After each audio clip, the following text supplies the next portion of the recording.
Yes નમસ્કાર, good morning, જય સ્વામિનારાયણ, જય શ્રી કૃષ્ણ, જય માતાજી. આપ લોકોનું સૌનું સ્વાગત છે મિત્રો રામાણીઝ કન્સેપ્ટ ટોકના ડેઈલી કરંટ અફેર્સના સેશનની અંદર. અને જે સેશનની અંદર આપ સૌ જાણો છો મિત્રો, આપણે ચર્ચા કરીએ છીએ દેશ અને દુનિયાની અંદર બનેલી એવી ઘટનાઓની કે જે ઘટનાઓ આપ લોકોને આવનારી તમામ સ્પર્ધાત્મક પરીક્ષાઓ માટે ઉપયોગી સાબિત થતી હોય. અને ખાસ કરીને મિત્રો આપ સૌ લોકો એ પણ જાણો છો કે આપણે નો માત્ર કરંટ અફેર્સના શબ્દની ચર્ચા કરીએ છીએ, પરંતુ એની સાથે જોડાયેલા કન્સેપ્ટની ચર્ચા કરીએ છીએ. એની પાછળનું કારણ છે મિત્રો કે જે તે ઘટના પાછળના જે કન્સેપ્ટ છે ને, એ પરીક્ષાની અંદર આ કન્સેપ્ટ પૂછાતા હોય છે. ખાસ કરીને આપ લોકોએ યુપીએસસી પરીક્ષામાં પણ જોઈ લીધું, અને આવનારી જીપીએસસી ની જે મેઇન્સ પરીક્ષા છે મિત્રો, એની અંદર પણ આ કન્સેપ્ટ ખૂબ જ અગત્યના છે. અને જે વિદ્યાર્થીઓ નવેસરથી તૈયારી કરે છે, સાવ બેઝિક થી તૈયારી કરતા હોય, એના માટે પણ મિત્રો ખાલી કરંટ અફેર્સ કરતા એ કરંટની ઘટના પાછળનો જે કન્સેપ્ટ છે ને મિત્રો,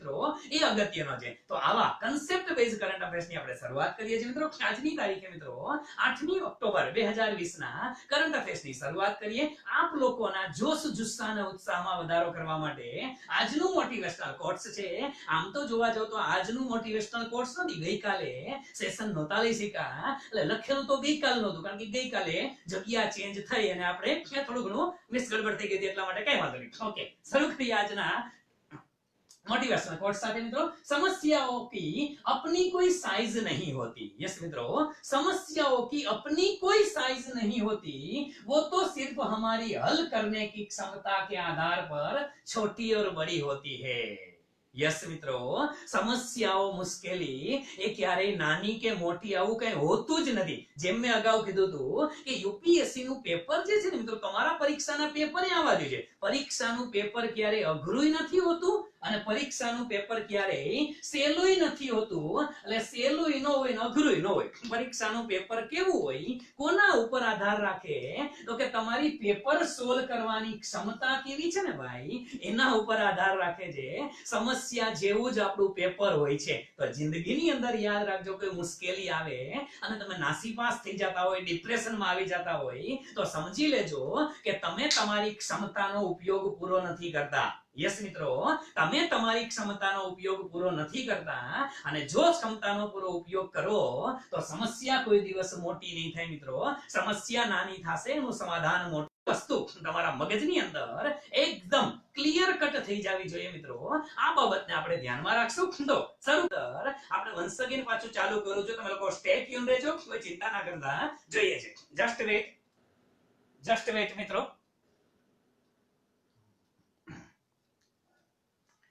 યસ, આઈ થિંક ચાલુ જ છે વિડિયો. હા યસ, લાઈટ ની અંદર બંધ થઈ ગઈ છે, એટલા માટે એવો ડાઉટ ગયો. યસ, કારણ કે લાઈટ નો ઝટકો લાગેલો, એટલે પ્રોબ્લેમ નતો. શરૂ કરીએ આજના કરંટ અફેર્સ ના સેશન. હા મિત્રો, આજો આ ભૂલાઈ ગયું, પાછા જોજો. યસ, હા કસે કોટેશન તો એ કે તમે ગઈકાલનું રાખ્યું, આ તારીખે ગઈકાલની રાખી છે, ચેન્જ કરી નાખું જરાક, એટલે તમને એવું લાગે નહીં કે ગઈકાલ આલે છે. હા 8-10 બરાબર છે. ઓકે, આજે મારે જે મુદ્દાની વાત કરવી છે મિત્રો, ખૂબ જ સરસ મજાનો મુદ્દો, અને એની સાથે જોડાયેલા ઘણા બધા કન્સેપ્ટ છે. તમે લોકો હમણાં ઘણા સમયથી મિત્રો વાતો સાંભળો છો, અને છેલ્લા અઠવાડિયાથી મિત્રો વળી પાછી વાતો વધારે ચેકઆઉટ કરવા દે મિત્રો. યસ, જરાક મિત્રો આવી ગયું હોય તો જરાક થમ્સ અપ કરી દેજો. યસ, તેજસભાઈ છે, નેહલબેન છે, જરાક થમ્સ અપ કરી દેજો જો તમને મારો અવાજ સંભળાતો હોય તો.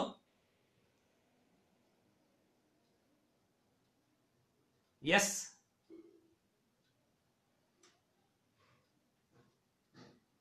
યસ, ઓકે, કન્ટિન્યુ કરીએ છીએ. યસ, ઓકે, રેડી છે, રેડી. ઓકે, થોડું ઘણું ટેકનિકલ પ્રોબ્લેમ આવે છે, કઈ વાંધો નહીં. નેટવર્કનો ઇશ્યુ છે, લાઇટના ઝટકા લાગે છે, એટલે કદાચ આવું બની શકે. ડોન્ટ વરી, આપણે શરૂ કરીએ. એલઆઈસી. યસ મિત્રો, ખૂબ જ સરસ મજાનો ટોપિક, અને તમારે આજે ઘણી બધી વસ્તુઓ નોટ ડાઉન કરવાની છે. એવા વિષયની આપણે વાતો કરવી છે કે વર્તમાનમાં મિત્રો life insurance corporation of India, આ એલઆઈસી ના મિત્રો ડિસઇન્વેસ્ટમેન્ટની વાતો હાલે છે. શેની વાત હાલે છે મિત્રો? LIC ના ડિસઇન્વેસ્ટમેન્ટ ની વાત હાલે છે. હવે સીધો જ મગજમાં આવે કે સાહેબ LIC નું ડિસઇન્વેસ્ટમેન્ટ કરવાની વાત હાલે છે, આ તો ઘણા સમયથી હાલે છે. હા મિત્રો, કારણ કે આ વખતનું તે આખા કન્સેપ્ટને આપણે સમજશું શું શું જોગવાઈ થશે, કારણ કે આની પાછળ કન્સેપ્ટ છે ને ત્યાંથી પ્રશ્ન બની શકે છે. એટલા માટે હું બેઝિક થી તમને બધું સમજાવી દઉં કે આ વર્ષના મિત્રો 2020 ના બજેટની અંદર પણ ફાઇનાન્સ મિનિસ્ટર નિર્મલા સીતારામને બજેટની સ્પીચમાં પણ ઉલ્લેખ કરેલો હતો. અને શું ઉલ્લેખ કરેલો હતો તો કે ભાઈ 2020-21 નું જે ડિસઇન્વેસ્ટમેન્ટ નો ટાર્ગેટ છે, સેના માટેનો ડિસઇન્વેસ્ટમેન્ટ નો ટાર્ગેટ જે છે ઈ કેટલો રાખેલો છે તો આપ બધા જાણો છો મિત્રો, આ ટાર્ગેટ 2,10,000 કરોડ નો છે. એટલે કે સરકાર પોતાની મિલકતો, પોતાની એટલે આપણી જાહેર જનતાની છે મિત્રો, પબ્લિક સેક્ટર અંડરટેકિંગ જે છે, સરકાર જાહેર સાહસો વેચી અને 2,10,000 રૂપિયા કમાણી કરવા ઈચ્છે છે. અને એમાં પણ એવી વાત કરેલી હતી મિત્રો કે આજે 2,10,000 કરોડ છે એના એને બે ભાગ પાડેલા હતા. અને સ્પષ્ટ કીધેલું હતું કે એક તો આની અંદર LIC અને બીજું આપણે લોકોને ખબર છે IDBI, industrial development bank of India, એમાં પણ ભારત સરકારનો હિસ્સો છે. તો પહેલી વસ્તુ LIC અને IDBI આ બંનેને વેચી અને સરકાર 90,000 કરોડ બનાવવા માંગે છે. કેટલા મિત્રો? 90,000 કરોડ રૂપિયા સરકાર બનાવવા માંગે છે. શેમાંથી? LIC અને IDBI માંથી. એટલે ઘણા ખરા વિદ્યાર્થી મિત્રો અત્યારે વિચારવા માંડ્યા કે સરકાર બધું વેચવા માંડી છે, આ છે તે છે. આપણે કોઈ પક્ષપાત લેવલે નહીં, પરંતુ મિત્રો અર્થશાસ્ત્રના દ્રષ્ટિકોણથી તમને ભણાવીશું કે આ વાજબી છે કે શું છે.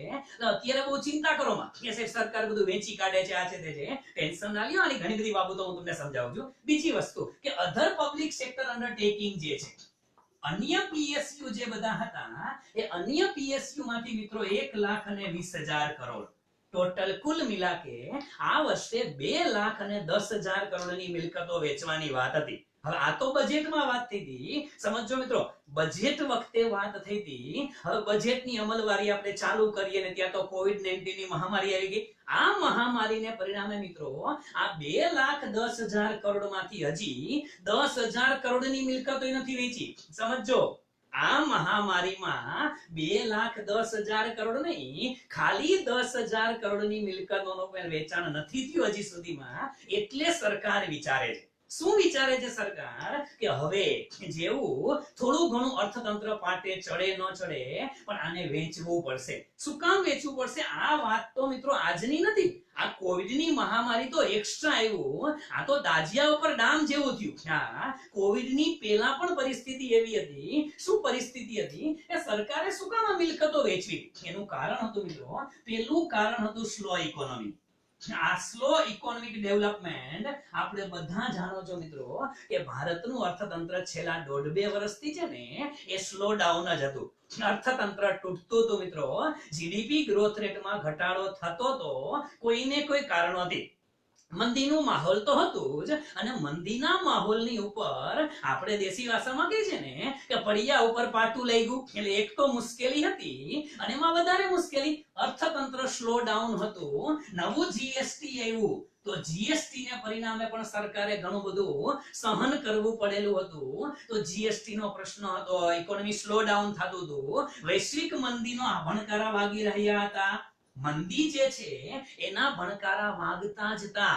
આ બધી જ પરિસ્થિતિ વચ્ચે સરકારે નિર્ણય લીધો હતો, અને આ બધામાં નવું એક એડ થયું, અને એ નવું એડ થયું એટલે શું તો કે COVID-19. યસ મિત્રો, આ પરિસ્થિતિમાં ભારત દેશે હવે કંઈક ને કંઈક તો કરવું જ પડશે. મિલકતો વેચવી પડે. અને એવું નથી કે કોરોનાને લીધે વેચે છે, પેલા પણ હતું જ કે ભાઈ મિલકતો વેચી અને રોકડી કરવાની વાત છે. સીધો જ પ્રશ્ન થાય કે સરકાર આવી રીતે મિલકતો વેચી શકે? હા, અને સરકાર આ બધી મિલકતો વેચી અને જે રોકડી કરી લે ને એને જ શું કહેવાય છે મિત્રો? એને ડિસઇન્વેસ્ટમેન્ટ કહેવાય છે. શું કહેવાય છે? ડિસઇન્વેસ્ટમેન્ટ.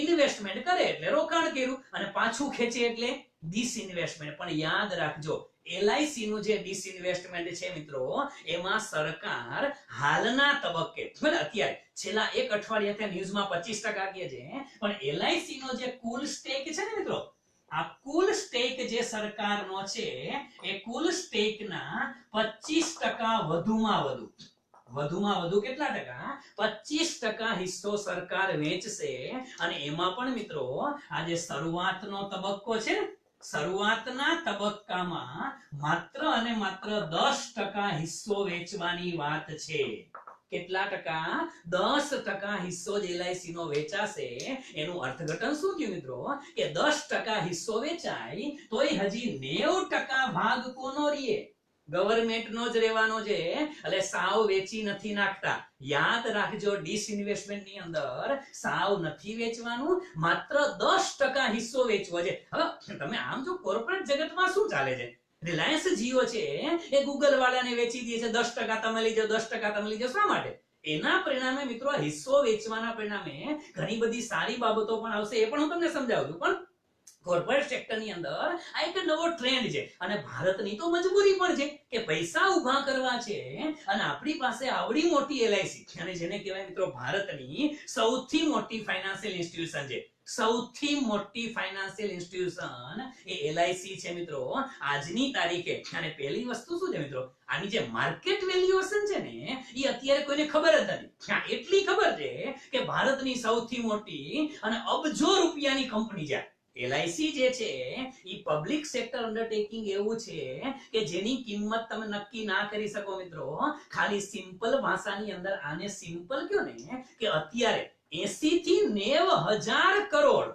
80 થી 90,000 કરોડ રૂપિયા જો આને આપણે વેચવામાં 10% વેચો ત્યારે જો LIC નો 10% હિસ્સો વેચવામાં આવે તો 80 થી 90,000 કરોડ રૂપિયા મળી શકે એમ છે એનું અર્થઘટન સમજી શકાય મિત્રો કે LIC ની નેટ વર્થ જે છે ને એની કુલ વેલ્યુ એ વેલ્યુ તો લગભગ 8 લાખ કરોડ કરતા પણ વધારે હોઈ શકે અને એટલું જ નહીં મિત્રો 2018-19 નો ડેટા એમ કહેતો હતો કે LIC ની જે એસેટ છે ને માત્ર એસેટ એની મિલકતો એ 3 લાખ કરોડ થી વધારે હતી કેટલા રૂપિયાથી 3 લાખ કરોડ થી વધારે તો એની ખાલી એસેટ હતી બાકી તો બધું જુદું આ જોજો ખાલી એસેટ આટલી હતી ભારતનું બજેટ છે ને મિત્રો આ તમે સમજી શકાય ભારતના બજેટની વાત કરવા જાઓ એટલા રૂપિયા આ મિલકત એટલી છે એટલે આ કંપની જે છે ને મિત્રો એ નાની સૂની કંપની હતી પણ સરકાર આપણે એ વિચારીએ કે સરકાર શું કામ ને આટલો સ્ટેક 10% વેચવા માંગે છે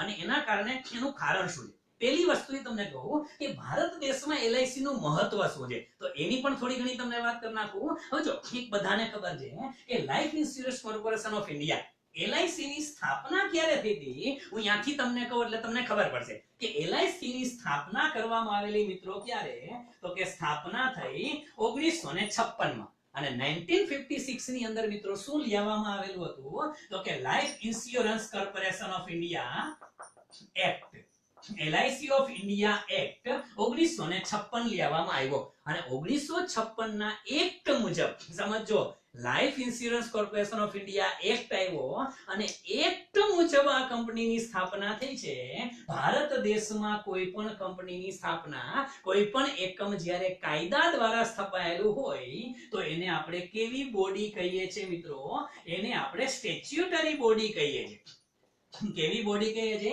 સ્ટેચ્યુટરી બોડી યાદ કરો આપણે અવારનવાર વાતો કરતા હોઈએ છીએ સ્ટેચ્યુટરી બોડી છે અને બીજી બોડી કે છે તો એક તમે લોકો મિત્રો એક્ઝિક્યુટિવ બોડી તરીકે ઓળખો છો શું કામ ને જેની સ્થાપના માત્ર નીતિ આયોગ ને આ બધું શું છે સંસદમાં ઠરાવ પસાર કરીને જેની સ્થાપના થઈ હોય એ બધી આની અંદર આવશે ત્યાર પછી એક આવે છે કોન્સ્ટિટ્યુશનલ બોડી કેવી બોડી છે મિત્રો કોન્સ્ટિટ્યુશનલ બોડી છે હવે કોન્સ્ટિટ્યુશનલ બોડી એટલે શું કે જેની ઉલ્લેખ ભારતના બંધારણમાં થયો છે UPSC છે આ બધી વસ્તુઓ શું છે એ કોન્સ્ટિટ્યુશનલ બોડી છે જેનો ઉલ્લેખ ભારતના બંધારણમાં છે પણ કોઈ કાયદો પસાર કરી અને જે બોડીની સ્થાપના કરવામાં આવે એને શું કહેવાય સ્ટેચ્યુટરી બોડી આપણે કહીએ છીએ બરોબર છે આમ સાદી ભાષામાં ઘણા લોકો સ્ટેચ્યુટરી પણ કહે છે પણ આમ બ્રિટિશ પ્રોનાઉન્સિએશન કે અમેરિકન પ્રોનાઉન્સિએશનમાં બહુ ન જતા આપણે સ્ટેચ્યુટરી બોડી તરીકે ઓળખીએ ઓકે તો 1956 ની અંદર સ્થાપના થઈ પ્રશ્ન તે કે છે 1956 પહેલા કઈ નહોતું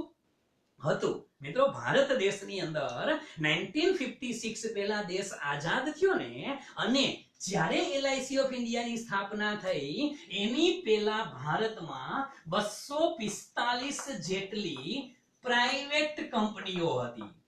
કેવી હતી? પ્રાઇવેટ વીમા કંપનીઓ હતી. અને આ 245 જેટલી જે પ્રાઇવેટ વીમા કંપની હતી મિત્રો, એ પ્રાઇવેટ વીમા કંપનીઓને શું કરી દીધી? ભેગી કરી લીધી, બધીને લઈ લીધી. કારણ કે પ્રાઇવેટ કંપનીઓ એ વખતે બહુ ગોટાળા વધારે થતા હતા, એની કામગીરી પર ઘણા બધા સવાલો ઉભા થયા હતા, અમુકની કામગીરી નબળી હતી, એટલે ગ્રાહકોને નુકસાન હતું. એટલા માટે ભારત સરકારે બધાને ભેગી કરી નાખી. માથાકૂટ જ નહીં, કઈ તમારું કઈ છે જ નહીં, બધું કેવું સરકારનું. અને સ્ટેચ્યુટરી બોડી તરીકે 100% સ્ટેક કોનો કરી નાખ્યો? ભારત સરકારનો. અને આ મિત્રો હાઈલું ક્યાં સુધી મિત્રો? તો કે આ હાઈલું છે કે 2000 ના વર્ષ સુધી. ક્યાં સુધી ચાલ્યું? તો કે વર્ષ 2000 સુધી. એટલે કે વર્ષ 2000 સુધી, આજથી 20 વર્ષ પહેલા સુધી તો ભારત દેશના વીમા ક્ષેત્રની અંદર એલઆઈસી નો ઇજારો હતો. અને આજે તમે જોવો છો, ઘરમાંથી તમારા મારા લગભગ લોકોના ઘરમાંથી એકાદી પોલિસી તો હશે, અને ઈ પાછી કોની? એલઆઈસી ની જ હશે. હવે પ્રાઇવેટ કંપનીઓ આવી ક્યારથી? 2000 પછી આવી. 2000 પછી, એ પછી બજાજ ફાઇનાન્સ વાળા આવ્યા, ક્યાં બધા આવ્યા? આઈસીઆઈસીઆઈ પ્રુડેન્શિયલ આવ્યા, બધા લોકો આવ્યા. પણ ક્યારે? 2000 પછી. 2000 સુધી તો એકમાત્ર ઇજારો કોનો હતો?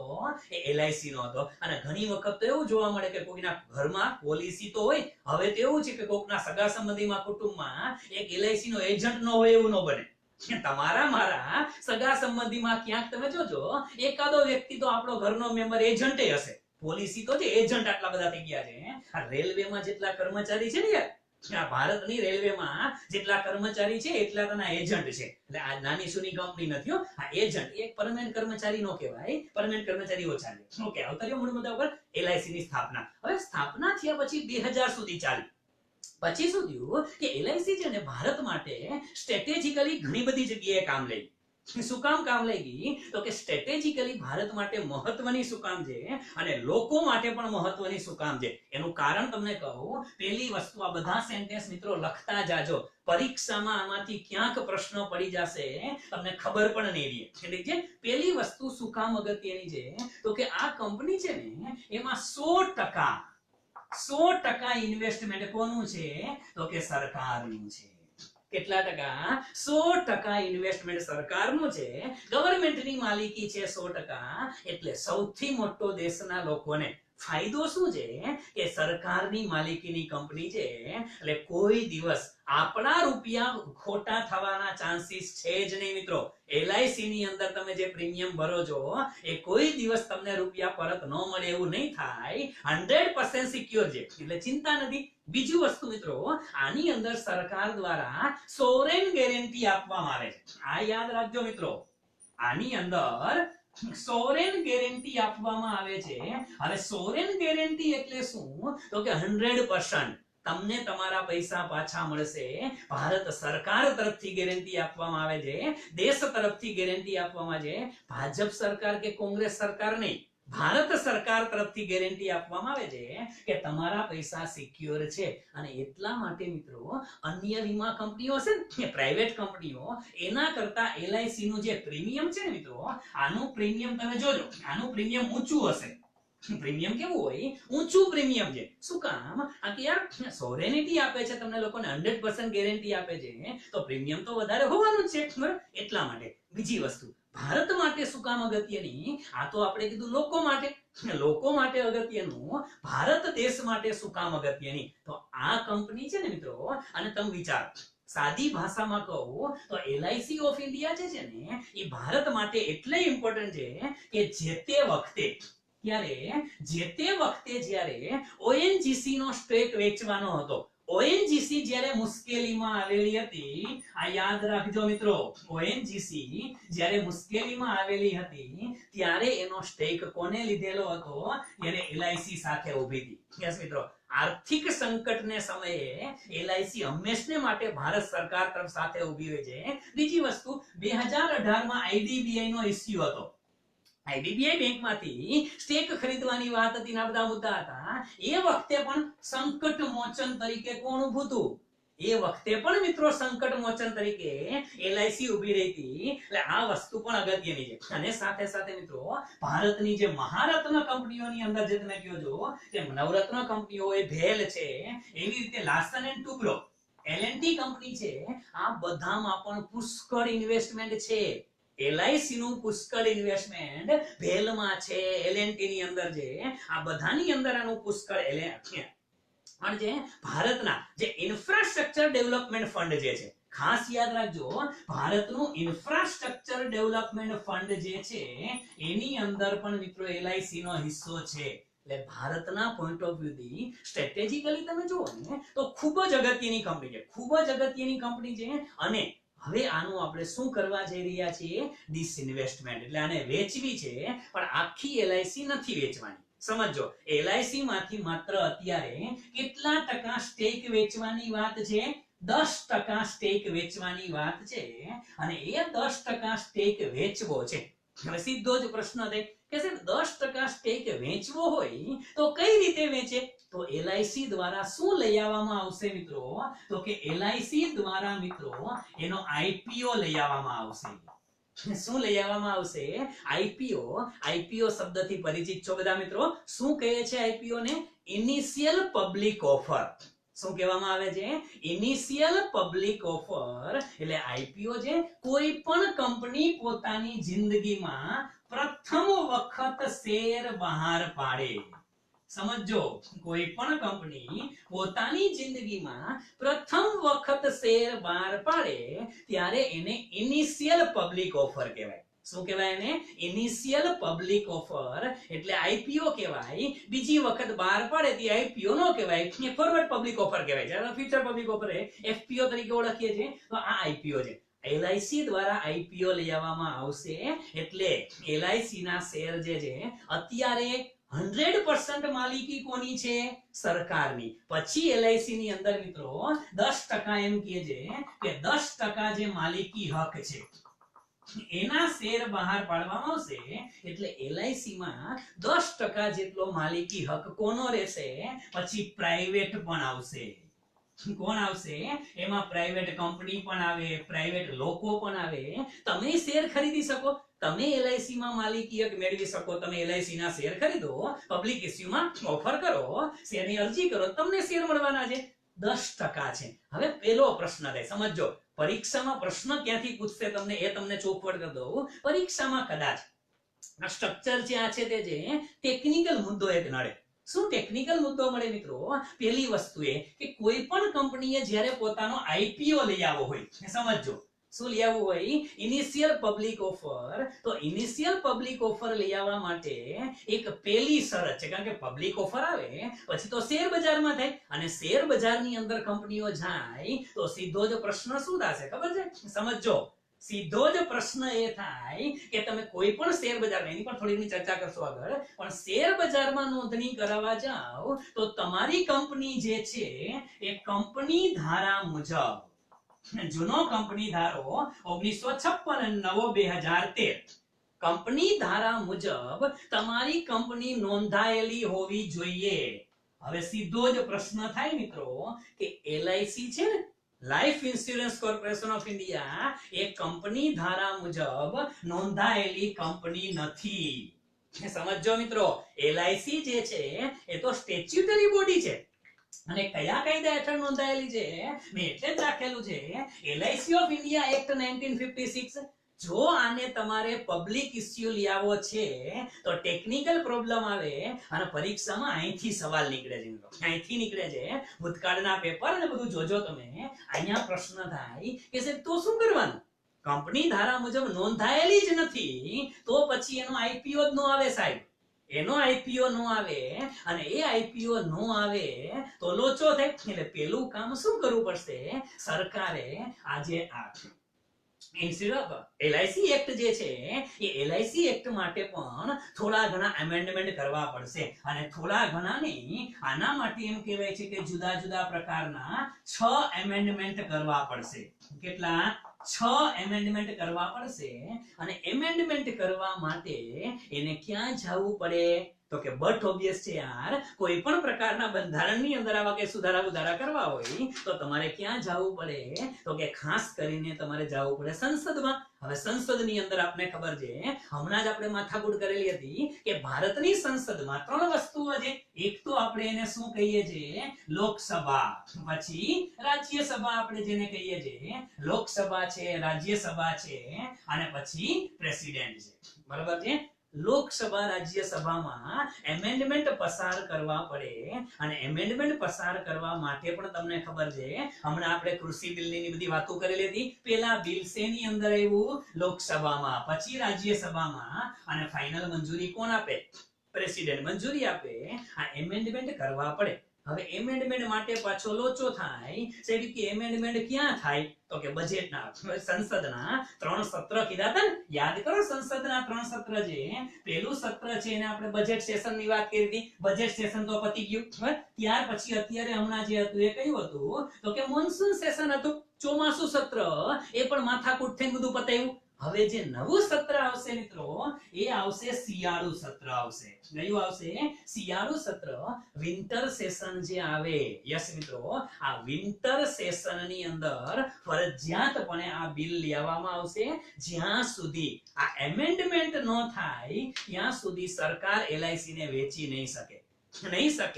અને એની પણ ખાસિયત યાદ રાખજો કે આ LIC ને વેચી શકે કે ન શકે, એક બાબત કન્સિડર કરજો કે આના માટે થઈ અને સરકાર દ્વારા કયું બિલ લઈ આવવું પડશે? તો યાદ રાખજો, મની બિલ લઈ આવવું પડશે. શું લઈ આવવું પડશે? મની બિલ લઈ આવવું પડે. હવે સીધો પ્રશ્ન થાય કે આ બંધારણ વચ્ચેથી ક્યાં આવ્યું? મેં તો ચોખવટ કરી દઉં તમને. ભલે આપણે અત્યારે અર્થશાસ્ત્રનો મુદ્દો ભણીએ છીએ, ઇન્ડિયન ઇકોનોમીની વાત કરીએ છીએ, કોન્સ્ટિટ્યુશન વચ્ચે આવે. UPSC ના હમણાં પ્રશ્નોમાં પણ હતું, FRBM એક્ટની વાત હતી, એટલે આર્ટિકલ જોઈને ઘણાને એવું લાગ્યું, અને ઘણાએ તો પેપરના એનાલિસિસ કર્યા છે. એમાં એવું કીધું છે કે આ બંધારણનો પ્રશ્ન છે. અરે ભલા માણસ, ફિસ્કલ રિસ્પોન્સિબિલિટી અને બજેટ મેનેજમેન્ટનો જે પ્રશ્ન હતો એ અર્થતંત્ર પણ આવે. એક આર્ટિકલ નું નામ લખી નાખ્યું 112, એટલે કે પ્રશ્ન જે છે એ પોલિટીનો ન થાય. ખેર આપણે એની ચિંતા નથી કરતા, પણ આવું હાલે છે, બહુ ચિંતા ન કરવી. મેઇન વસ્તુ શું છે કે આ LIC નું ડિસઇન્વેસ્ટમેન્ટ કરવા માટે એક તો એને એમેન્ડમેન્ટ લઈ આવવો પડશે. એમેન્ડમેન્ટ લઈ આવવા માટે એને કયું બિલ પાસ કરવું પડશે? તો કે મની બિલ પાસ કરવું પડે. થોડીક હળવી એવી તમને વાત કરી દઉં, જાજી વાત એની નથી કરવી. કોન્સ્ટિટ્યુશનના એકાદા સેશનની અંદર આપણે વાત કરશું, અથવા તો આપણા ફેકલ્ટી જે છે એ કોન્સ્ટિટ્યુશનની અંદર તમને વાત કરશે. પણ મુદ્દો આવ્યો છે તો થોડીક વાત કરું મિત્રો. આ મની બિલ આવ્યો શબ્દ તો સીધું મગજમાં થાય કે હા સાહેબ, અમે બિલના નામ તો ઘણા સાંભળી. સંસદમાં જુદા જુદા પ્રકારના બિલ આવે. હવે એ બિલ છે ને, એને એક દ્રષ્ટિકોણથી આમ 2 ભાગ પાડવામાં આવે છે. પેલા બિલ જે હોય છે મિત્રો, એક બિલ એને કહેવામાં આવે છે પબ્લિક બિલ કહે છે. શું કહેવામાં આવે છે મિત્રો? પબ્લિક બિલ કહે છે. હવે આ પબ્લિક બિલ એટલે શું? અને બીજા બિલ જે છે એને કહેવામાં આવે છે પ્રાઇવેટ મેમ્બર બિલ. એટલે પ્રાઇવેટ શબ્દ હું રાખું છું. એક પબ્લિક બિલ છે અને બીજા કયા છે? Private member bill. સિમ્પલ ભાષામાં તમને કહું કે સંસદની અંદર કોઈ પણ મંત્રી દ્વારા, સમજો, કોઈ પણ મંત્રી દ્વારા જે બિલ લાવવામાં આવે એને પબ્લિક બિલ કહેવાય. કોના દ્વારા?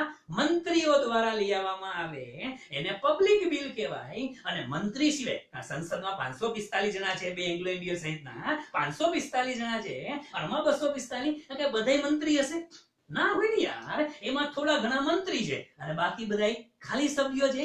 જ્યારે સંસદના કોઈ સભ્ય દ્વારા, જે મંત્રી નથી પણ સંસદનો સભ્ય તો છે મિત્રો, જ્યારે સભ્ય દ્વારા કોઈ બિલ લઈ આવવામાં આવે એને કેવું બિલ કહેવાય? પ્રાઇવેટ મેમ્બર બિલ કહેવાય.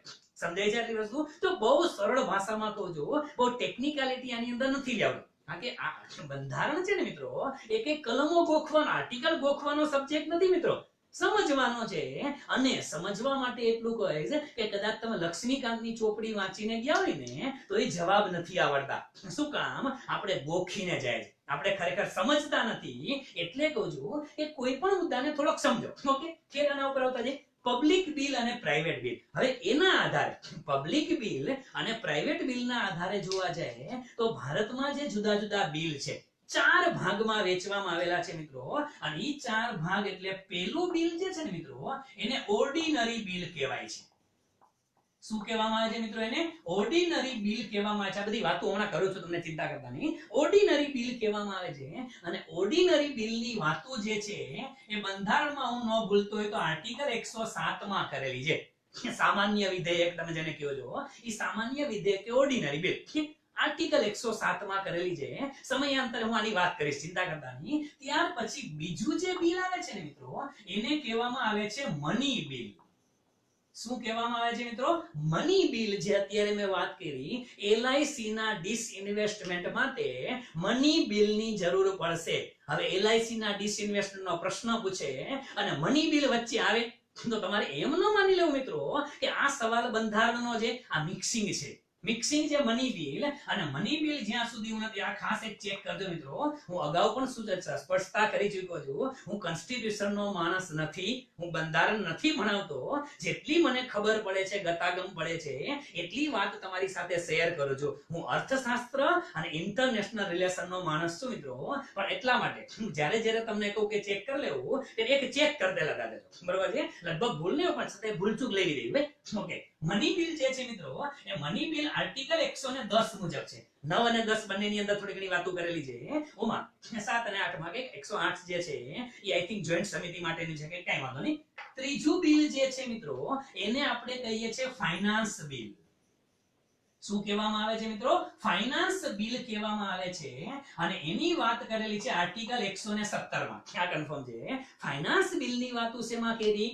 આર્ટિકલ 117 માં. અને ત્યાર પછી મિત્રો ચોથું બિલ જે છે એ કોન્સ્ટિટ્યુશનલ એમેન્ડમેન્ટ બિલ.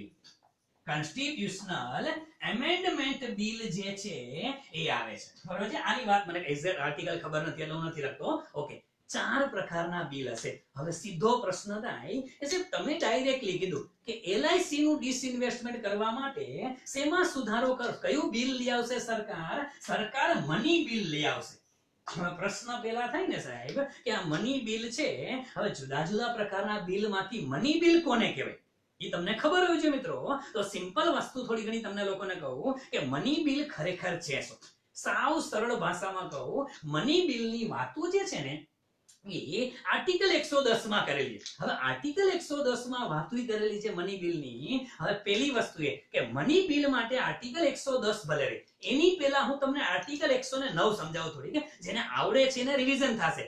નવા વિદ્યાર્થીઓને ખબર પડશે, પણ આવડે છે એને બે મુદ્દા તો નવા જાણવા મળશે મિત્રો. ગેરંટી આપીશ તમને લોકોને કે આર્ટિકલ 109 બંધારણની આર્ટિકલ 109 એમ કહે છે કે મની બિલ માટે ખાસ કાર્યવાહી કરવાની. મની બિલ જે છે ને એ મની બિલ માટે ખાસ કાર્યવાહી કરવી પડે. તો મની બિલની જે ખાસ કાર્યવાહી છે, આની ખાસ કાર્યવાહી શું એની થોડી ઘણી વાત કરું. પેલી ચોખવટ કરું કે કોઈ પણ બિલ મની બિલ છે કે કેમ, બિલ જે રજૂ કરવામાં આવે છે એ પણ તમને કહીશ કે લોચો ક્યાં થાય છે? મની બિલ અને ફાઇનાન્સ બિલમાં લોચો થાય છે. બહુ એક જ શબ્દોમાં તમને સમજાવી દઈશ એટલે તમને મજા આવશે. પણ પેલા નાની નાની વાતો સમજી લે, ટેકનિકલ વાતો ઓરિજિનલ સમજીએ. મની બિલની અંદર એવી વાતો કરવામાં આવે છે કે મની બિલ, કોઈ પણ બિલ મની બિલ છે કે કેમ એ ફાઇનલ કોણ નક્કી કરશે? તો કે લોકસભાના અધ્યક્ષ. આ યાદ રાખજો મિત્રો, લોકસભાના અધ્યક્ષ દ્વારા કોઈ પણ બિલ, મની બિલ છે કે ફાઇનાન્સ બિલ, એ મની બિલ છે એ ફાઇનલ ડિસાઈડ કરવાની સત્તા કોની પાસે છે? લોકસભાના અધ્યક્ષ પાસે છે.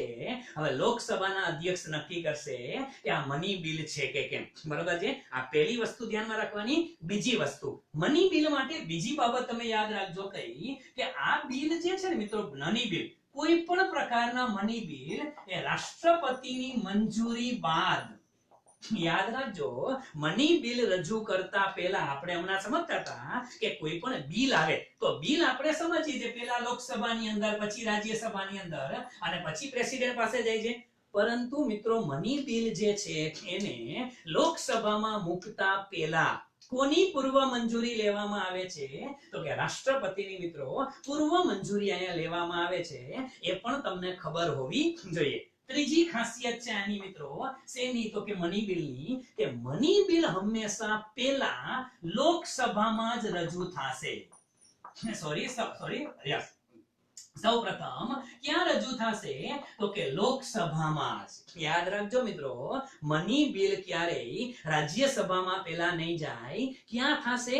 લોકસભામાં જ આવશે. આવું આર્ટિકલ 109 કહે છે કે કોઈ પણ બિલ મની બિલ છે ઈ પેલા તો નક્કી લોકસભાના અધ્યક્ષ કરશે, રાષ્ટ્રપતિની પૂર્વ મંજૂરી લેવાની, પૂર્વ મંજૂરી લીધા પછી પેલા ક્યાં રજૂ કરવાનું? લોકસભાની અંદર રજૂ કરવાનું. હવે ત્યાર પછી મની બિલ જે છે એ રાજ્યસભામાં જશે.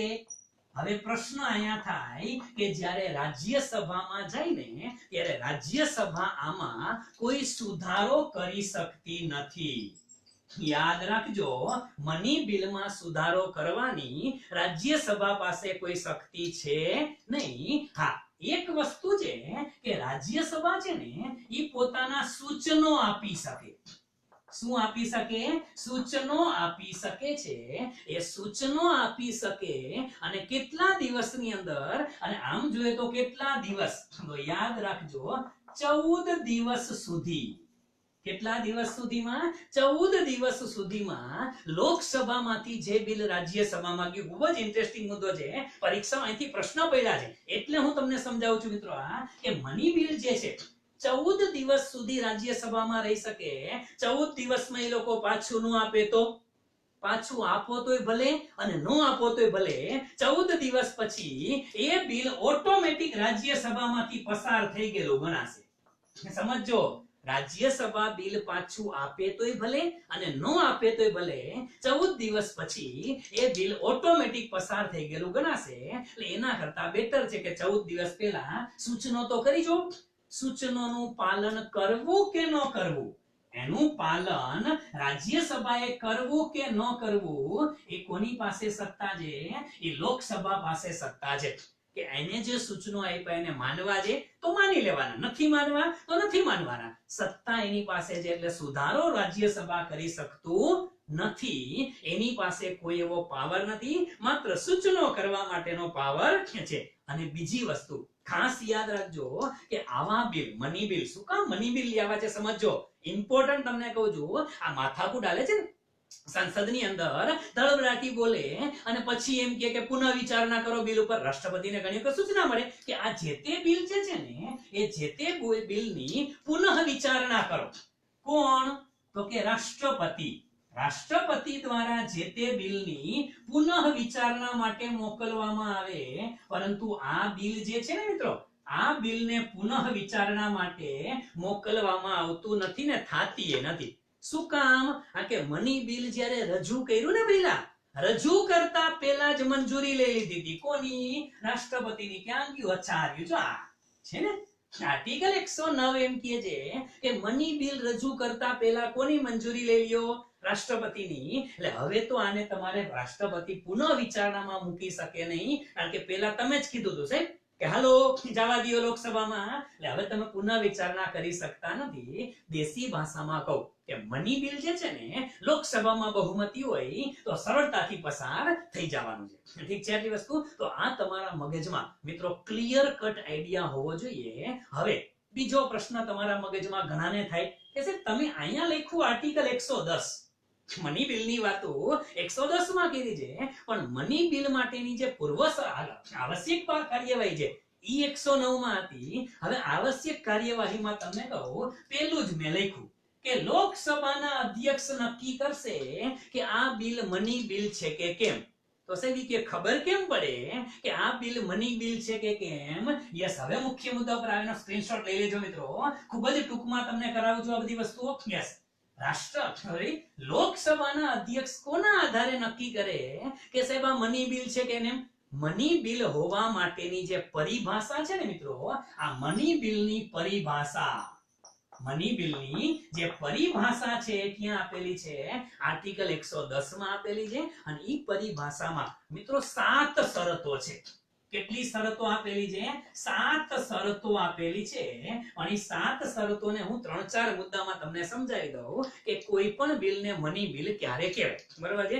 પહેલી શરત શું છે મિત્રો કે કોઈ પણ બિલ મની બિલ ક્યારે બને? તો કે જ્યારે એના કોઈ પણ એક્ઝિસ્ટિંગ કરવેરા છે, સમજો કોઈ પણ કરવેરા જે ચાલુ કરવેરા છે એ કરવેરામાં કઈ વધારો કરવો હોય, કરવેરાના દરમાં કઈ ઘટાડો કરવો હોય, કોઈ કરવેરા નાબૂદ કરી નાખવા હોય, આવા સંજોગોમાં એ બિલને મની બિલ કહેવાય.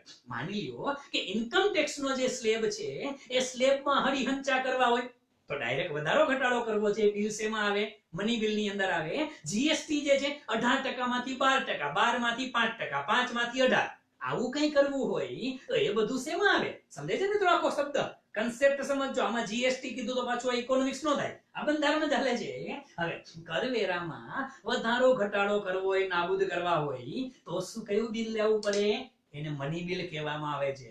એમનેમ લોકસભાના અધ્યક્ષ જે છે એ કઈ મજા આવે તો નક્કી કરી નાખે હાલો મની બિલ ફાઇનલ, એમ ન હોય મારા ભઈલા. એના માટેની પરિભાષા છે.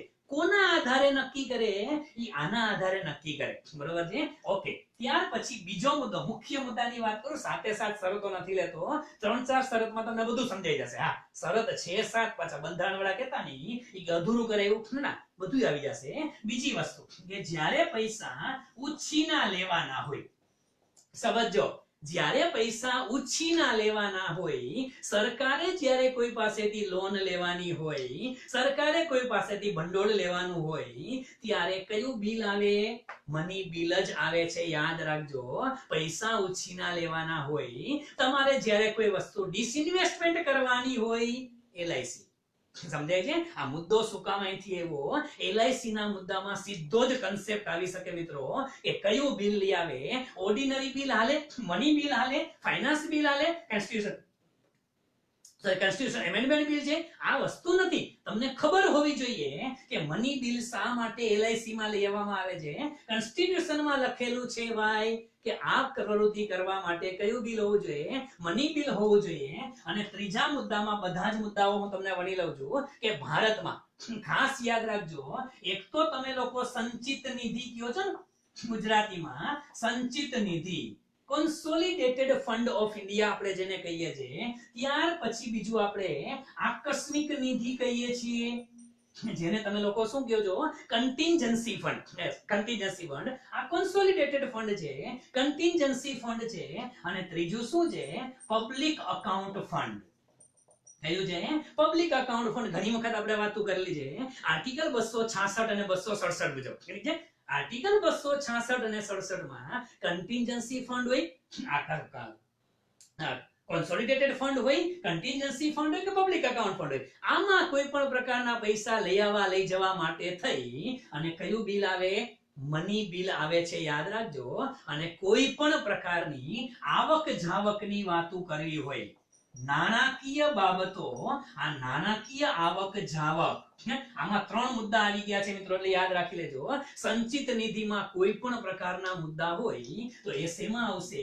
મની બિલમાં આવશે. બરાબર છે? સંચિત નિધિ, આકસ્મિક નિધિ અને પબ્લિક અકાઉન્ટ ફંડ, આ બધું આમાં આવે. નાણાકીય જાવક. 4 વસ્તુ યાદ રાખી લ્યો, પરીક્ષામાં બહાર નહીં જાય. એક બાબત યાદ રાખજો, યુપીએસસી એ મિત્રો એક વખત પ્રશ્ન પૂછેલો હતો. શું પૂછેલો હતો ખબર છે તમને? કે ભાઈ મની બિલ ની અંદર આમાં શું નો આવે? સમજો, આમાં કઈ બાબતોના મુદ્દા નો આવે મિત્રો? તો યુપીએસસી નો પ્રશ્ન છે એટલે તમને કહું છું, આર્ટિકલ 110(2) ને હું અહીંયા એડ કરીશ. અને આપણા માટે તો પરીક્ષા અગત્યની છે મિત્રો કે યુપીએસસી માં પૂછાનું શું છે.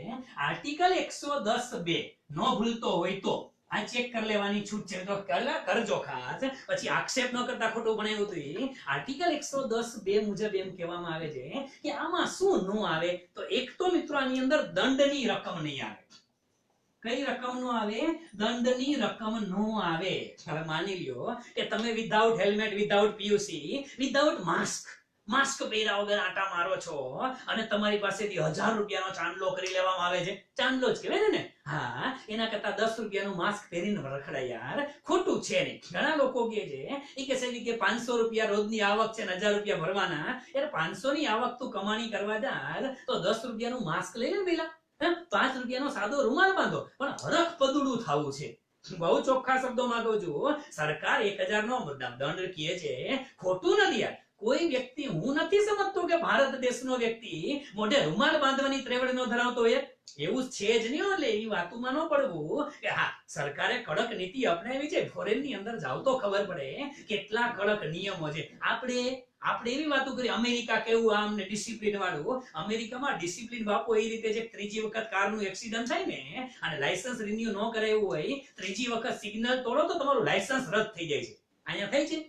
ડુપ્લિકેટ કાઢી નાખશું આપણે. એટલે બહુ ચિંતા ન કરો. આવતરી અહીંયા દંડની રકમ જે છે એની અંદર આવશે નહીં. એક યાદ રાખજો. બીજી વસ્તુ કે કોઈ પણ પ્રકારના લાયસન્સની આવક, કેવી આવક? કોઈ પણ પ્રકારના લાયસન્સની આવકની વાતો હોય એ પણ મની બિલ જવાની વસ્તુની અંદર નહીં આવે. શું કામ? લાયસન્સની આવક જે સેના લાયસન્સ તો કે કોઈ પણ પ્રકારના ડ્રાઇવિંગ લાયસન્સ કે કઢાવો, રિવોલ્વર બંદૂક લેવી છે એનું લાયસન્સ કઢાવો, ઈ આવક આની અંદર નહીં આવે. અને બીજી વસ્તુ મિત્રો, એક સ્થાનિક વેરાની આવક. આ યુપીએસસી એ પૂછેલા ત્રણેય શબ્દ છે એટલે કહું છું તમને.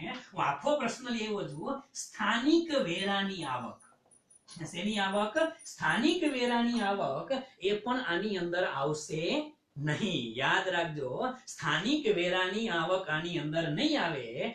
સ્થાનિક વેરા એટલે કેવા વેરા? માની લ્યો રાજકોટની અંદર એ તો આ વખતે નો થયો, બાકી રાજકોટની અંદર આપણે બધાને ખબર છે, તમારા જે તે જિલ્લામાં ગણી લેજો. પાછા કહેતા ને રાજકોટની વાત કાં કરો, અમને યાદ આવે એટલું કહીએ. રાજકોટમાં લોકમેળો ભરાય છે તો લોકમેળા સમિતિ, આ લોકમેળા સમિતિ એમાં ફજત વાળા આવે ને કોઈ પણ દુકાન સ્ટોર રમકડા વાળા આવે, ખાણી પીણી વાળા આવે, એને મફતમાં આવવા દે ના ભઈલા, એના પાસેથી પૈસા લેવામાં આવે. તો લોકમેળાની આવકની બધી વાતો છે આમાં આવે નહીં. સમજો, રાજકોટની અંદર કોઈ પણ પ્રકારની સરકારી જગ્યા છે, સરકારી જગ્યાની અંદર વેપાર, નાના મોટા શાકભાજી વાળા છે, ઈ શાકભાજી વાળાને અહીંયા સ્ટોલ નાખવા દે, રેકડી ઉભી રાખવાની પરમિશન આપે, સરકાર આપે છે. કે મહિને 300 રૂપિયા સમથિંગ એનું ભાડું લે છે, મહિનાનું ભાડું હોય છે. ઈ 300 રૂપિયાની આવક શાકભાજીની લારી રાખવા દીધી, એ આમાં આવે, પણ એ આમાં આવશે નહીં. આ ત્રણ વસ્તુ યાદ રાખજો. યુપીએસસી એ પ્રશ્ન પૂછ્યો છે. મૂળ મુદ્દા ઉપર આવતા રહી. આ બધી બાબતો જે છે એ બાબતો બધી કઈ છે? મની બિલ વાળી છે. બરાબર છે? બધાના મગજમાં ક્લિયર હોવું જોઈએ કે જુદા જુદા પ્રકારના કેટલા બિલ હોય છે. આની ડિટેલ ચર્ચા તમે લોકો કહેશો તો એકાદ સેશન ની અંદર આવી જ સરળ ભાષામાં ચારે ચાર બિલ સમજાવી દઈશ. પહેલું ઓર્ડિનરી બિલ છે, બીજું મની બિલ છે, ત્રીજું ફાઇનાન્સ બિલ છે અને ચોથું કોન્સ્ટિટ્યુશન એમેન્ડમેન્ટ બિલ છે. આપણે આ વાત કરી માત્ર મની બિલની. શું કામ? કારણ કે એલઆઈસી માં, એલઆઈસી ના ડિસઇન્વેસ્ટમેન્ટ માટે જરૂર કોની પડશે? મની બિલ લઈ આવવાની જરૂર પડશે. તો તમને ખબર હોવી જોઈએ. ફાઇનાન્સ બિલ ને આપણે પછી કરશું, કારણ કે 117(1), 117(2), 117(3) આ ઘણા બધા મુદ્દાઓ છે. એની વાતો હું સમયાંતરે કરીશ. આજે મુદ્દો નથી લીધો એટલે ખાલી આની વાતો કરી. એક ચોખવટ કરી દો કે કોઈ પણ બિલ જે છે ને મિત્રો, એક આ સમજો. ઘણા લોકોના પ્રશ્ન થાય છે, સાહેબ કે મની બિલ અને ફાઇનાન્સ બિલ એ ડિફરન્સ કેમ કરી શકાય? મિત્રો, આ મોટું સર્કલ મેં બનાવ્યું ને, આ મોટું સર્કલ છે ને મિત્રો, એને હું એમ કહીશ કે આ છે ઈ ફાઇનાન્સ બિલ છે. ચાલો, શું છે મિત્રો? આ ફાઇનાન્સ બિલ છે. મોટું સર્કલ છે એ તમારું ફાઇનાન્સ બિલ છે અને એની અંદર હું આ નાનું સર્કલ બનાવું, એમાં લખું છું મની બિલ. આટલામાં સમજાઈ જવું જોઈએ મિત્રો કે બધા જ બિલ જે છે ને મિત્રો, એ ફાઇનાન્સ બિલ તો છે જ. યાદ રાખજો, આ ફાઇનાન્સ બિલ એ મોટું છે, એની અંદર મની બિલ આવી જાય છે. એટલે બધા જ મની બિલ એ ફાઇનાન્સ બિલ તો છે જ. પરીક્ષામાં આવું પૂછાણું હતું. બધા જ મની બિલ એ ફાઇનાન્સ બિલ છે, પણ બધા જ ફાઇનાન્સ બિલ એ મની બિલ છે નથી. બેલા આટલા ફાઇનાન્સ બિલ હતા ને એ જ મની બિલ માં આવે. આ બધાય dot dot dot dot dot વાળા એ મની બિલ નથી, એ ખાલી કેવા છે? ફાઇનાન્સ બિલ છે. શું છે? આર્ટિકલ 117, 117(1), 2 અને 3 એની ચર્ચા આપણે સમયાંતરે કરતા રહેશું. મૂળ મુદ્દા ઉપર આવતા રહ્યો. વાત કરતા હતા આપણે એલઆઈસી ની. એલઆઈસી નું ડિસઇન્વેસ્ટમેન્ટ મિત્રો, અને એલઆઈસી ના ડિસઇન્વેસ્ટમેન્ટ માટે શેમાં જરૂર કરશે સુધારો કરવાની? મની બિલ લઈ આવશે. આવતા સત્રની અંદર આવશે. અને નો આવે તો મિત્રો આ વર્ષનો ભારત સરકારનો ડિસઇન્વેસ્ટમેન્ટ નો ટાર્ગેટ પૂરો થશે નહીં. છેલ્લે એક વસ્તુની ચોખવટ કરી અને નવા ટોપિક ઉપર જે ડિસઇન્વેસ્ટમેન્ટ થાય એ ડિસઇન્વેસ્ટમેન્ટ કરવાની સંપૂર્ણ જવાબદારી કઈ જગ્યાએ આવે મિત્રો? તો કે ભારત દેશની કઈ મિનિસ્ટ્રી? Finance ministry. ક્યાં આવશે મિત્રો? ફાઇનાન્સ મિનિસ્ટ્રી, એટલે કે મિનિસ્ટ્રી ઓફ ફાઇનાન્સ ની અંદર આવે. અને મિનિસ્ટ્રી ઓફ ફાઇનાન્સ ની અંદર આપ સૌ જાણો છો મિત્રો કે મિનિસ્ટ્રી ઓફ ફાઇનાન્સ ની અંદર 5 ડિપાર્ટમેન્ટ છે. બધાને ખબર છે, આપણે ઘણી વખત વાતો પણ કરેલી છે. પેલો ડિપાર્ટમેન્ટ એને કહેવામાં આવે છે રેવન્યુ ડિપાર્ટમેન્ટ. બરાબર છે, જેમાં આવકની બધી વાતો થાય, ટેક્સેશન, સીબીડીટી બધું આમાં આવે. બીજું એક્સપેન્ડિચર ડિપાર્ટમેન્ટ, કયો ડિપાર્ટમેન્ટ છે? એક્સપેન્ડિચર ડિપાર્ટમેન્ટ આવે. ત્રીજો ડિપાર્ટમેન્ટ આવે ઇકોનોમિક અફેર્સ ડિપાર્ટમેન્ટ. આ ઇકોનોમિક અફેર્સ એટલે જ્યાંથી બજેટ બને, નિર્મલા મેમ જ્યાં બેસે ને આવવા ઇકોનોમિક અફેર્સ ડિપાર્ટમેન્ટ છે. ત્યાર પછી ચોથો ડિપાર્ટમેન્ટ છે મિત્રો financial service department, banking, insurance, આ બધું અહીંથી આવશે મિત્રો. અને પાંચમો ડિપાર્ટમેન્ટ છે એને કહેવાય છે મિત્રો ડીપમ. શું કહેવાય છે? ડીપમ. અને આ ડીપમ વિશે મિત્રો આપણે યાદ કરો, ઇકોનોમિક્સ ના સ્પેશિયલ સેશન ની અંદર આપણે આની વાત કરેલી હતી, ડીપમ ની પણ વાત કરેલી હતી. Department of investment and public asset management. શું છે? Department of investment and public asset management. ભલે આ વખતે યુપીએસસી માં એક લેક્ચર આપણું એવું હતું ઇકોનોમીનું, શેનું? મહારત્ન કંપની, નવરત્ન કંપની, મિનિરત્ન કંપની, ડીપમાં બધું એક સેશન એવું હતું કે જેમાંથી યુપીએસસી પ્રશ્ન આ વખતે નથી પૂછ્યા. બાકી અર્થશાસ્ત્રના જેટલા લેક્ચર આપણે લીધા છે ને બધામાંથી યુપીએસસી પ્રશ્ન પૂછ્યા છે. તો આમાંથી કદાચ આવતા સમયમાં આવશે, ચિંતા ન કરો. ડીપમ ડિપાર્ટમેન્ટ છે એ બધી કામગીરી આની કરશે. ઠીક છે મિત્રો? તો આ વસ્તુ તમારા મગજમાં ક્લિયર કટ હોવી જોઈએ. અને બીજું, ઘણા લોકોને લાગે કે સાહેબ તો આમાંથી આપણને ફાયદો શું થશે? ફાયદો, ભારત દેશને પણ ફાયદો શું થશે મિત્રો? પહેલી વસ્તુ કે એલઆઈસી જે છે ને મિત્રો અત્યારે સરકાર હસ્તગત છે. સરકાર હસ્તગત છે કે નોંધાયેલી તો છે નહીં. અને મિત્રો માર્કેટમાં હંમેશને માટે સારી વેલ્યુ કોની હોય? તો કે જે લિસ્ટેડ કંપની હશે ને મિત્રો. સમજો, ઇન્ટરનેશનલ લેવલે તમારે વેલ્યુ પ્રાપ્ત કરવા માટે કંપની કેવી હોવી જોઈએ? લિસ્ટેડ હોવી જોઈએ. અને લિસ્ટેડ કંપની થાય તો ખાસ કરીને આના ઉપર કંટ્રોલિંગ કોનું આવશે મિત્રો?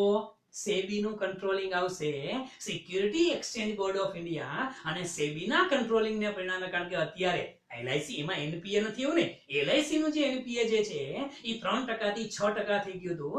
એટલે સેબી ના નિયંત્રણ આવશે મિત્રો. કારણ કે અત્યારે તો શું છે મિત્રો, કંપની ધારા મુજબ નોંધાયેલી કંપની જ નથી, એટલે કંપની ધારાની જોગવાઈ લાગુ જ નથી પડતી.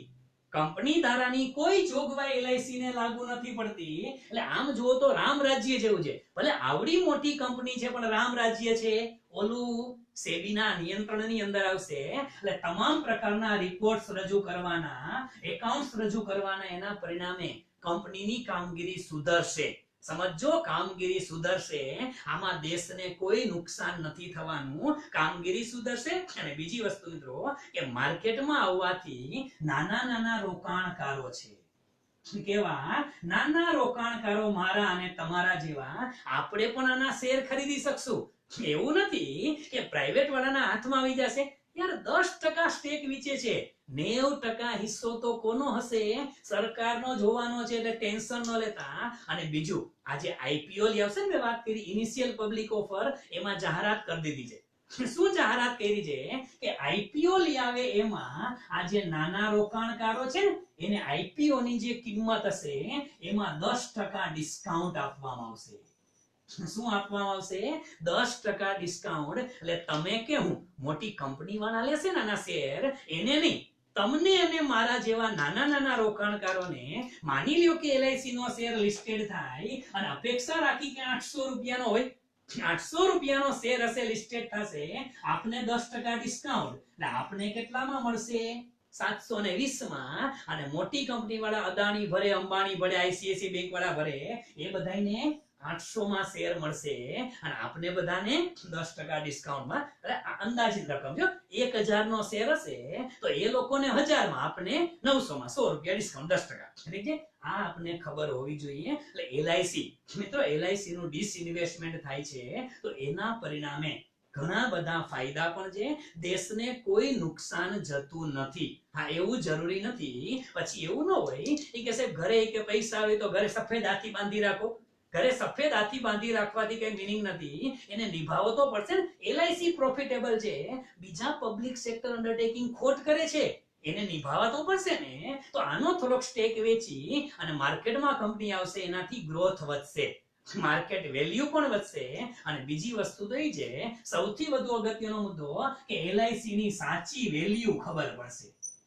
LIC ની સાચી માર્કેટ વેલ્યુ છે ને મિત્રો એ ખબર પડશે. અત્યારે તો છે જ ને, લિસ્ટિંગ નથી થયું તો સાચી માર્કેટ વેલ્યુ ખબર જ નથી, પણ પછી સાચી માર્કેટ વેલ્યુ પણ ખબર પડશે અને ઇન્ટરનેશનલ લેવલે આનું નામ તો થશે. એટલે 10% હિસ્સો વેચતા નથી કોઈને, સમજો, વેચતા નથી. સરકાર તમારા મારા જેવાને કહેશે કે તમે શેર ખરીદો, તમારો હિસ્સો લ્યો. એ 10% માંથી ભલે ને 8% કે 9% પ્રાઇવેટ કંપની વાળા લેજે, 1-2% તો આપણે હશું એમાં ભાગીદાર. એટલે કંપની આખી નથી વેચાતી, આખી સરકાર વેચે પણ નહીં. 90% સરકારનો હિસ્સો છે, એટલે કંપની તો સરકારી જ રહેશે. ઠીક છે? તો આ વસ્તુ તમારા મગજમાં મિત્રો ક્લિયર કટ થઈ જવી જોઈએ અને અપેક્ષા રાખું છું કે આ ક્લિયર કટના મગજમાં આવો મુદ્દો સમજાવી શકવામાં હું કંઈક સક્ષમ રહ્યો છું. ઠીક છે? ઓકે, તો આજે મૂળ વાત LIC ની હતી, પણ LIC ની જોડે જોડે તમારા મગજની અંદર મની બિલનો જે કન્સેપ્ટ છે એ પણ બેસી ગયો હશે એવી અપેક્ષા રાખું છું. અને આપણે નક્કી કર્યું એ મુજબ મિત્રો દરરોજ આપણે ગઈકાલથી નક્કી કરેલું છે કે દરરોજના લેક્ચરમાં ઇકોનોમિક્સ ની આપણે 3-4-5 અગત્યની ટર્મ્સ ની વાતો કરશું. ગઈકાલે આપણે કોલ મની, નોટિસ મની ની વાત કરી હતી, ટ્રેઝરી બિલ ની વાત કરેલી હતી. આજે આમ શેર બજારનું IPO ને બધું હાલે છે, તો આજે મિત્રો તમને લોકોને હું શેર બજારની વાત કરું. યસ મિત્રો, શેની? શેર બજારની 2-4 ટર્મ ની વાત કરું. હવે શેર બજારની ટર્મ એટલે શું? પહેલી વસ્તુ, ગઈકાલે આપણે જે કીધું હતું મની માર્કેટ અને કેપિટલ માર્કેટ, શેર બજાર શેમાં આવે?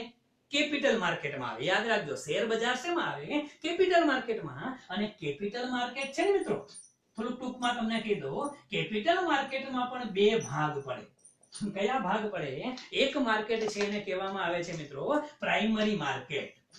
શું કહેવામાં આવે છે? એક પ્રાઇમરી માર્કેટ અને બીજું છે ઈ સેકન્ડરી માર્કેટ. હવે પેલી વસ્તુ ચોખવટ કરી દઉં કે જ્યારે LIC ઉપરથી તમને લઈ જાઓ, આપણે કીધું કે LIC IPO લઈ આવશે, ઇનિશિયલ પબ્લિક ઓફર, જિંદગીમાં પહેલી વખત પબ્લિક ઇશ્યુ લઈ આવે ત્યારે એ પ્રાઇમરી માર્કેટમાં આવે. શેમાં આવે? પ્રાઇમરી માર્કેટમાં આવે. IPO આમાં આવશે અને પછી એનું શેરનું લિસ્ટિંગ થઈને તમારી પાસે શેર જે તમે વેચવા જાઓ એ ક્યાં જાઓ? શેર બજારમાં જાઓ. તો શેર બજાર જે છે ને મિત્રો, આ શેર બજાર, એની અંદર તમે BSE ની વાતો કરો, એની અંદર NSE ની વાતો કરો, એ બધું ક્યાં આવે? સેકન્ડરી માર્કેટ છે, ભૂલી ન જતા મિત્રો. તો આ કેપિટલ માર્કેટમાં 2 પ્રાઇમરી અને સેકન્ડરી, એમાં શેર બજાર બધું આવે. IPO આવ્યો. ઘણી વખત શેર બજારની વાતો કરીએ છીએ, તમે ઘણી વખત શબ્દ સાંભળેલો છે મિત્રો. એક શબ્દ હું તમને લોકોને લખી દઉં, આર્બિટ્રેજ. આર્બિટ્રેજ શબ્દ જે છે એ શું છે? પરીક્ષામાં પૂછાયેલી તમે લેવાનો છો મિત્રો. આ પૂછાયેલી છે, નથી પૂછાયેલી એ પણ લેશું. ખબર તો હોય છે આર્બિટ્રેજ કરતા હોય તો છે શું? આર્બિટ્રેજ એટલે એવું કાંઈ નહીં મિત્રો. આપણે કીધું કે માની લ્યો કે રિલાયન્સ કંપની છે. રિલાયન્સ કંપનીએ પોતાની નોંધણી ક્યાં કરાવેલી? તો કે રિલાયન્સ કંપની છે ને મિત્રો એ બોમ્બે સ્ટોક એક્સચેન્જમાં પણ નોંધાયેલી છે. બરાબર છે? અને રિલાયન્સ જે છે એ નેશનલ સ્ટોક એક્સચેન્જ NSE માં નોંધાયેલી છે. એને રજીસ્ટ્રેશન 2 સ્ટોક એક્સચેન્જમાં કરાવેલું છે. ગમે ત્યાં કરાવી શકો, એકમાં કરાવી શકો, 2માં કરાવો, ક્યાંય ન કરાવો એ તો જરૂરી નથી, પણ રજીસ્ટ્રેશન 2માં છે. થાશે શું મિત્રો? સામાન્ય ભાષામાં તમને લોકોને ખબર છે, શેર બજારમાં શેરના ભાવ ઈ કંપની નક્કી ન કરે, ઈ સેબી નક્કી ન કરે. શેર બજારમાં ભાવ કોના આધારે નક્કી થાય? ડિમાન્ડ અને સપ્લાય. જેની ડિમાન્ડ વધે એનો ભાવ વધે અને ડિમાન્ડ ઘટે એના ભાવ ઘટે. સામાન્ય નિયમ છે. હવે માની લ્યો કે કોઈ પણ વ્યક્તિને એવા મેસેજ મળ્યા, આમાં તો અફવા હોય, તમારા મોબાઈલમાં મેસેજ આવતા હશે કે આજે રિલાયન્સ નો અત્યારનો ભાવ 500 રૂપિયા, ટાર્ગેટ 600 રૂપિયા. એટલે આપણે શું કરીએ? થોડા ઘણા લઈએ. ટૂંકમાં દેશી ભાષામાં, સાદી ભાષામાં કહું કે જ્યારે ભાવ વધવાની કોઈને માહિતી મળે અને લોકો મંડે ફટાફટ ખરીદી કરવા. હવે ખરીદી કરે તો જરૂરી થોડી છે મારું અકાઉન્ટ, હું BSE માંથી ટ્રેડિંગ કરું છું, તમે લોકો NSE માંથી ટ્રેડિંગ કરતા હોય અને મેં BSE માં મારો ચલાવ્યો છે નો ખરીદીનો, તો BSE માં આ શેરનો ભાવ છે મિત્રો એ 510 રૂપિયા થયો. વધતો ગયો. એ જ સમયે NSE માં લોકો ઓછા ખરીદે છે. હજી ઓછી ખરીદી થઈ છે. NSE ની અંદર આ ભાવ જે છે ઈ 508 રૂપિયા છે સમથિંગ. સમજો બહુ, NSE માં અત્યારે જ આજ સેકન્ડે ભાવ 508 છે. BSE માં કેટલો છે? 510 છે. તો જે કોઈ ફાઇનાન્શિયલ ઇન્સ્ટિટ્યુશન કંપની જે છે ને, કંપનીઓ વાળા શું કરે? એને મારા તમારા જેવો ઓપરેટર બેસાડ્યો હોય, ધડાધડી એને આ શેર ખુલ્લું રાખ્યું હોય અને એ શું કરશે? સમજો મિત્રો, એ વ્યક્તિ શું કરશે કે 508 ના ભાવનો રિલાયન્સ નો શેર કોની પાસેથી ખરીદે? NSE પાસેથી ખરીદી લીધો અને એ જ મિનિટે કોને વેચી દે? BSE માં વેચી દે, કારણ કે BSE માં ભાવ કેટલો હાલે છે? 510 હાલે છે. હવે જોજો, આવા આ જે પ્રક્રિયા છે મિત્રો, કે એક શેર માર્કેટ માંથી ખરીદી એ જ મિનિટે એ જ સમયે મિત્રો, આ ભાવ કઈ આખો દી આમ નો હાલ્યો. આ માત્ર ને માત્ર 15-20 સેકન્ડ છે, એકાદ મિનિટ પૂરતા ફ્લક્ચ્યુએશન હોય. અને આમાં શું થયું કે માની લો અહીંયા ખરીદી જાજી એટલે ભાવ વધ્યો, અહીંયા ખરીદી વધવા માંડે તો આનો ભાવ 511 રૂપિયા થઈ જાય, આ 510 હશે, વળી પાછા 511 હાલ્યું જાય. આ પ્લસ માઇનસ થોડું ઘણું એકાદ મિનિટના અંતરે આ બધું હાલતું હોય. અને બસ આ એકાદ મિનિટના અંતરનો લાભ લઈ BSE માંથી લઈને NSE માં વેચો, કે NSE માંથી લઈને BSE માં વેચવાની આ જે પ્રક્રિયા છે ને, આ પ્રોસેસને આર્બિટ્રેજ કહેવાય. શું કહેવાય? એક શેર બજારમાંથી શેર ખરીદી એ જ સમયે બીજા શેર બજારમાં વેચી અને નફો કમાવાની પ્રવૃત્તિ એટલે શું છે? આર્બિટ્રેજ. યાદ રાખજો, પરીક્ષામાં ટર્મ પૂછાયેલી હતી, ખબર હોવી જોઈએ કે આર્બિટ્રેજ સાહેબ કોને કહેવાય, તો આને કહેવાય. સમજાય છે? ઓકે. ત્યાર પછી બીજો એક શબ્દ તમે લોકોએ ઘણી વખત સાંભળ્યો છે, માર્જિન ટ્રેડિંગ શબ્દ આવે છે. બીજી ટર્મ છે આજની, માર્જિન ટ્રેડિંગ. હવે આ શું છે ખબર છે? માર્જિન ટ્રેડિંગ એટલે બીજું કઈ નથી. હવે આપણે શેર બજારમાં શેર ખરીદવા છે, તમને ને મને ઈચ્છા થઈ કે આજે લાખ રૂપિયાના શેર લેવા છે. હવે તમે શેર ખરીદો ને તો તમારું બેંક એકાઉન્ટ છે લિંક અપ હોવું જોઈએ, અને તમારા ખાતામાં પૈસા હોય ને, મફતમાં શેર આપે નહીં. માની લ્યો કે તમારા ખાતામાં પૈસા 1 લાખ રૂપિયા નથી અને તમારે 1 લાખના શેર લેવા હોય, તો આવા સંજોગોમાં તમારી બેંક દ્વારા તમને લોકોને 60,000 રૂપિયા તમારી પાસે હોય. કેટલા હોય? 60,000 રૂપિયા છે, અને તમારી બેંક તમને 1 લાખ રૂપિયાના શેર ખરીદવાની છૂટ આપે. કેટલા રૂપિયાના? 1 લાખના શેર ખરીદવાની છૂટ આપે. તો 40% રૂપિયા કોને રોક્યા? શેર તમે લીધા, 40% રૂપિયા તમારી બેંકના રોકાઈ ગયા. આજે બેંક તમને વધારે પૈસાના શેર લેવાની પરમિશન આપે, એને માર્જિન ટ્રેડિંગ કહેવાય. શું કહેવાય? Margin trading.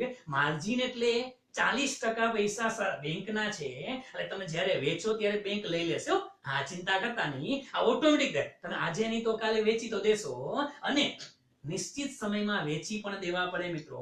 વેચી દેવા પડે એટલે એક શબ્દ આપવામાં આવે છે, મોટા ભાગે આમાં ત્રીજી ટર્મ તમને કહું, રોલિંગ સેટલમેન્ટ. કયો શબ્દ આવે? Rolling settlement. આ પણ પરીક્ષામાં પૂછાયેલી ટર્મ છે મિત્રો. રોલિંગ સેટલમેન્ટ કોને કહેવાય?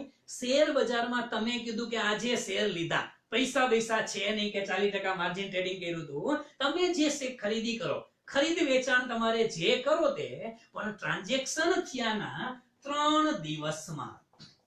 કેટલા દિવસમાં? 3 દિવસમાં એ જે સોદો કર્યો હોય એની પતાવટ કરવી પડે. કેટલા દિવસમાં? 3 દિવસમાં સોદાની પતાવટ કરવી પડે, એને રોલિંગ સેટલમેન્ટ કહેવાય છે. શું કહેવાય છે મિત્રો? રોલિંગ સેટલમેન્ટ કહેવાય છે. આ તમને ખબર હોવી જોઈએ. ઠીક છે મિત્રો? વન્સ અગેન, પહેલો મુદ્દો આર્બિટ્રેજ, બીજો માર્જિન ટ્રેડિંગ, ત્રીજો રોલિંગ સેટલમેન્ટ. સૌથી વધુ અગત્યનો મુદ્દો તમને સમજાવો મિત્રો, અને તમે સાંભળેલો પણ હશે, પણ ટેકનિકલ રિયાલિટી કહું, સર્કિટ બ્રેકર. યસ મિત્રો, બધાએ શબ્દ સાંભળેલો છે, સર્કિટ બ્રેકર. અને આમાં તમે લખજો મિત્રો ખાસ, સર્કિટ બ્રેકર કોને કહેવાય? તમે ઘણી વખત શેર બજારમાં સાંભળ્યું હશે કે કોઈ પણ શેર, સમજો, આ ઇન્ડિવિડ્યુઅલ શેર માટે પણ લાગુ પડે, એક કંપની માટે લાગુ પડે, સેન્સેક્સ માટે પણ લાગુ પડે, અને નિફ્ટી માટે લાગુ પડે. આખા શેર બજારમાં વધઘટ થાય, કોઈ એક કંપનીના શેરમાં વધઘટ થાય, તો તમે સાંભળ્યું હશે કે માર્કેટ છે ને એ થોડો સમય બંધ થઈ જાય. ઘણી વખત આખું માર્કેટ બંધ થઈ જાય, ઘણી વખતે જે તે કંપનીના ટ્રેડિંગ બંધ થઈ જાય. ટૂંકમાં આજે વધારો ઘટાડો થાય અને માર્કેટને સ્ટોપ કરી દેવામાં આવે, એને સર્કિટ બ્રેકિંગ કહેવાય. આપણે ઘણી વખત કહી છીએ સર્કિટ લાગી. એ સર્કિટ લાગી એટલે શું? સર્કિટ લાગી એટલે વધારો ઘટાડો વધારે થયો. પહેલો નિયમ તમને કહું મિત્રો, લખતા જાજો, ખૂબ જ ઇન્ટરેસ્ટિંગ મુદ્દા છે. પહેલી વસ્તુ કે કોઈ પણ કંપની, અહીંયા ધ્યાન રાખજો, કંપનીના શેરના ભાવમાં. જો કંપનીના શેરના ભાવમાં સર્કિટ લાગે તો એનું ખરીદ વેચાણ બંધ થાય. સેન્સેક્સમાં સર્કિટ લાગે તો સેન્સેક્સમાં બંધ થાય. બરોબર છે. નિફ્ટીમાં લાગે તો નિફ્ટી બંધ થઈ જશે. જે એક કંપનીનો શેર વધઘટ થયો હોય તો આખું માર્કેટ બંધ નહીં થાય. બરોબર છે. જેમાં વધારો ઘટાડો થયો બંધ થાય. જો 10% નો વધારો ઘટાડો થયો હોય, કેટલા ટકા? કોઈ પણ શેરમાં 10% વધારો કે ઘટાડો. વધારો થાય તો અપર સર્કિટ અને ઘટાડો થાય તો ડાઉન સર્કિટ લઈ ગયા કહેવાય છે. 10% વધારો ઘટાડો થાય ત્રણ વસ્તુ છે. ક્યારે? તો કે બપોરે 1 વાગ્યા પહેલા. આ યાદ રાખજો, લખી નાખજો. યાદ શું રાખવાનું તમને પછી કહું છું. 1 વાગ્યા પહેલા કોઈ પણ શેરમાં 10% થી વધારે વધારો ઘટાડો થઈ જાય તો માર્કેટ 45 મિનિટ બંધ રહે. સમજો, 45 મિનિટ બંધ રહે. જો શેર બીએસસી માં વધારો ઘટાડો થાય તો બીએસસી બંધ રહે. એનએસસી માં થાય તો એનએસસી બંધ રહે. અને રિલાયન્સ ના શેર માં થાય તો ખાલી રિલાયન્સ ના શેર નું ટ્રેડિંગ બંધ રહે. બંધ રહે એટલે જેમાં વધારો ઘટાડો થાય એ બંધ રહે, આખું માર્કેટ નહીં. બરોબર છે. જો 1 વાગ્યા થી 2:30 વાગ્યા સુધી સમય અગત્યના છે. 1 થી 2:30 વાગ્યા સુધીમાં 10% નો વધારો ઘટાડો થાય તો આ ભાગ 15 મિનિટ બંધ રહે. એમાં માર્કેટ કયો તો માર્કેટ અને કંપનીના શેર કયો તો શેરનું ખરીદ વેચાણ. ભાઈ તમને ખબર પડી ગઈ છે. 15 મિનિટ બંધ રહેશે ટ્રાન્ઝેક્શન. ઠીક છે. જો 2:30 વાગ્યા પછી સમજો 2:30 વાગ્યા પછી 10% ની સર્કિટ લાગે તો માર્કેટ બંધ ન થાય. કારણ કે હવે આમે બંધ થવા જેવું જ છે. બરાબર છે. સમય થઈ જાય છે એટલે બંધ થશે નહીં. ક્યારે? 10% વાળી વાત કરી મેં મિત્રો તમને. આવી જ હું તમને બીજી વાત કરી દઉં. ઘણી વખત એવું થાય કે જો માર્કેટમાં એક ધારો 15% નો વધારો ઘટાડો થાય. બીજો નિયમ કેટલા ટકા? 15%. 15% નો વધારો ઘટાડો બે છે 1 વાગ્યા સુધીમાં. કેટલા વાગ્યા સુધીમાં? 1 વાગ્યા સુધીમાં 15% નો વધારો ઘટાડો થાય તો માર્કેટ કે જે તે કંપનીના ટ્રાન્ઝેક્શન 1 કલાક અને 45 મિનિટ બંધ રહે. કેટલા? 1 કલાક અને 45 મિનિટ બંધ રહેશે. બરોબર છે. ત્યાર પછી આમાં સમય છે 1 થી 2 માં. 1 થી 2 સુધીમાં 15% વધારો ઘટાડો થાય તો માર્કેટ કેટલું બંધ રહે? 45 મિનિટ બંધ રહેશે. કેટલું? 45 મિનિટ. અને 2 વાગ્યા પછી થાય તો માર્કેટ બંધ ન થાય. કારણ કે હવે સમય થતો આવે છે બંધ થવાનો, એટલા માટે. સોરી, અહીંયા એક વસ્તુ છે કે માર્કેટ અહીંયા એક વસ્તુ યાદ રાખજો કે અહીંયા 2 વાગ્યા પછી, સોરી ભૂલી ગયો, 2 વાગ્યા પછી જો 15% ની સર્કિટ લાગે તો આખો દિવસ પૂર્ણ થઈ જશે. અહીંયા દિવસ શું જાહેર કરી દેવામાં આવે? પૂર્ણ જાહેર કરી દેવાનો અને સંપૂર્ણ માર્કેટ બંધ. બરાબર છે. આ ખાસ યાદ રાખજો. અહીંયા સંપૂર્ણ શું કરવામાં આવશે? દિવસ પૂર્ણ બંધ કરી દેવામાં આવશે. ત્રીજી વસ્તુ જે છે મિત્રો એ પણ આપણા માટે અગત્યની છે. અને ત્રીજી સર્કિટ એટલે કેટલા ટકા?